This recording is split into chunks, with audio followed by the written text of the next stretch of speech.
Alrighty, the moment we've all been waiting for. The intro cinematic is about to start, and then afterward I'll explain.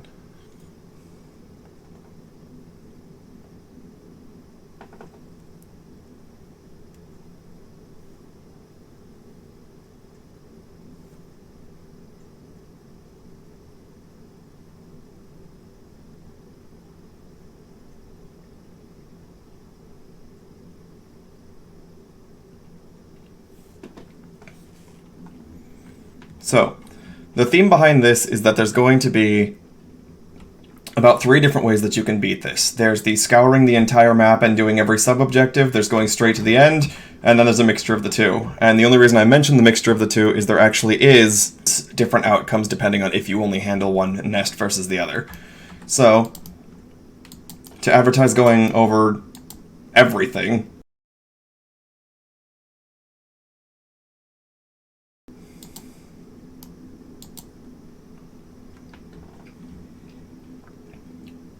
enemies are still going to be sparse because each one of them actually deals 600 times their regular damage, and or rather percent, and they have about 300% more health. So everything in here is supposed to be significantly harder, and it's more meant for jump scares and exploration than it is for heavy-duty combat. That's why you only get the pistol, and it runs out of ammo relatively quickly.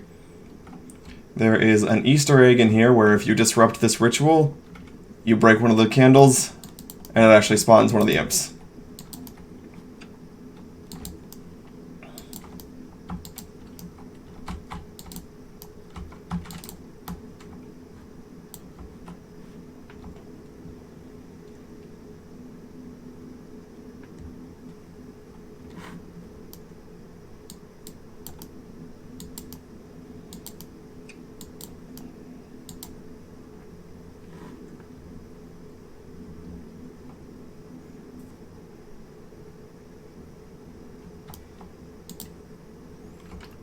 This is the imp spawner nest.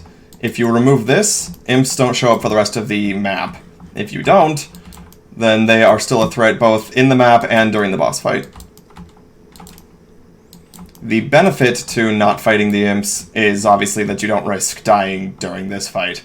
The downside is the fact that you have so many more to deal with. So, because I didn't want you to be Doom Guy, where you rip the hearts out of things and have blood spray everywhere, you actually can't interact with these at all. The only way to take care of it is the explosives next to it.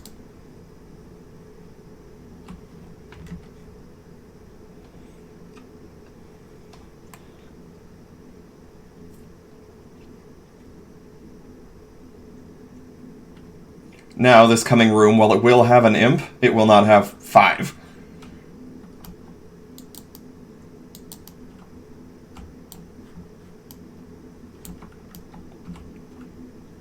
Because of this, certain enemies also need to be added. When there aren't a lot of imps, there are instead zombies. It's hard to fit that many circumstances because of the objects you can have in the map. So while I would have had it that for every imp there no longer is, there are a bunch of zombies instead, there's only so many invisible monsters I can have that can take the place of ones that should have been there in the first place.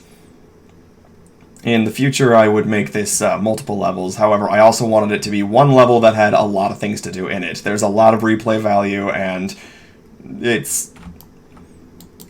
Because I know every enemy that's going to show up, it's not especially difficult, but if you move too quickly and you're not paying attention, those guys are almost a one-hit kill.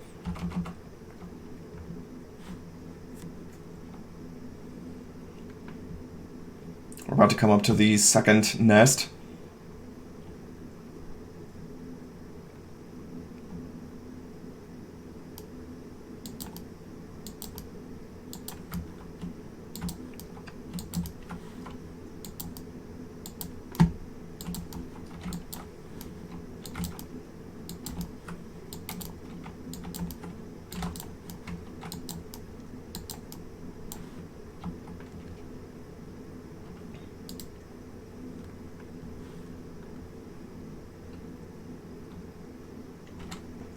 Which now means future areas that would have had pinkies no longer will, including the boss fight.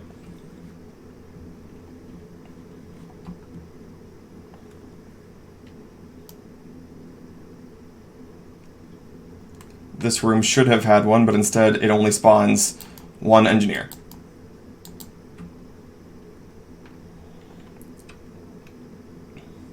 Aesthetic was incredibly important. No matter how much I wanted fights to be interesting, I was not willing to sacrifice too much of what I thought was important. This room is supposed to demonstrate what happened to everybody who was important. There needs to be a zombie in there to show what happened in there, because once the Lazarus portal went off, one of them turned. When he turned, he killed everybody inside. It's important that it shows there should be, hundreds of people in this facility. Why are there maybe 3 zombies? And it's a room like this where there's a lot of blood, scattered dead bodies, and even demons inside of it to show where they would have gone. Originally, this was a broken down elevator, but because of object constraints, we had to remove it. Instead, he's been placed here, which honestly actually is easier because the keycard's right there. You don't have to do any extra exploring, and you can reroute power. The lights turn back on now that the power's back up. And he's supposed to surprise you from behind, but I don't want to be surprised. And now I'm not.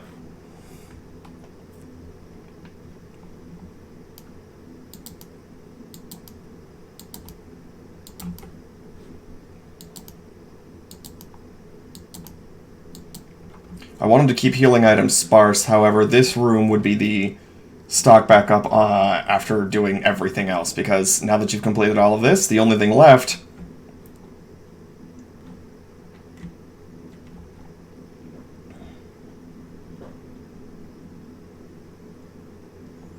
and now that you're in hell, you're initially warned that you're not supposed to continue, that this area is too dangerous, give up, surrender, even your objectives become wait for backup. And as he continues to warn you that it's dangerous, you, of course, are the main character and you keep going. Now, this room floods with enemies. It was really hard to make this fit, but I think it was important that your objective is not to be Doom Guy. You're not killing all of these. There's like 4 imps in here, 3 zombies, 2 pinkies. Your objective is to run, and that's what the objective even says. However, once you get through all of that, you get a bit of a reload, and the real fight begins. Because the nests have been destroyed throughout the map, now this boss fight has nothing particularly interesting about it. However, the rule is for each nest you've destroyed, he has 25% more health. This means that the fight is significantly more interesting for him alone if you've taken care of the nests, whereas instead he's weaker, but the fight's more interesting because of what spawns without them. That means that both endings are roughly still just as climactic, but for different reasons and for different playstyles. Additionally, this is the only bad guy in the entire game where you're allowed to glory kill.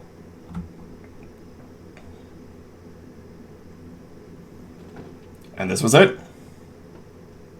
So, let's say you choose to skip everything, go the straight path, and ignore all nests.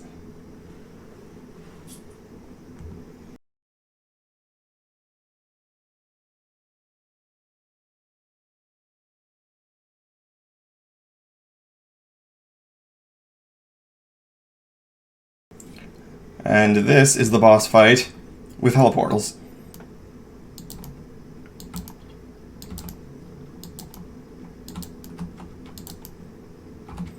Already demons are spawning in. They're spawning on...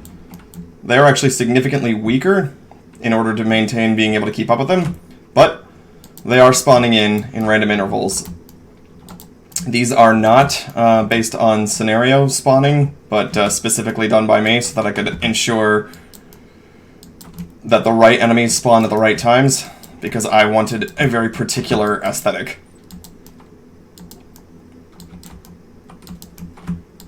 Now, while the first few enemies aren't so bad, and you could keep focusing on the boss, because they keep spawning in and in, you would be overwhelmed if you choose to ignore them just to keep fighting.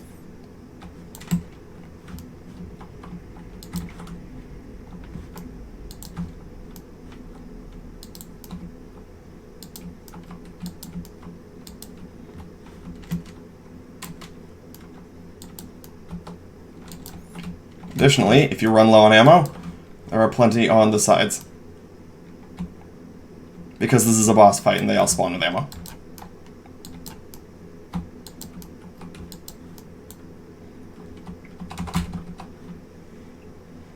Additionally, All enemies disappear the moment the fight is over. And that was it. This is DOOD.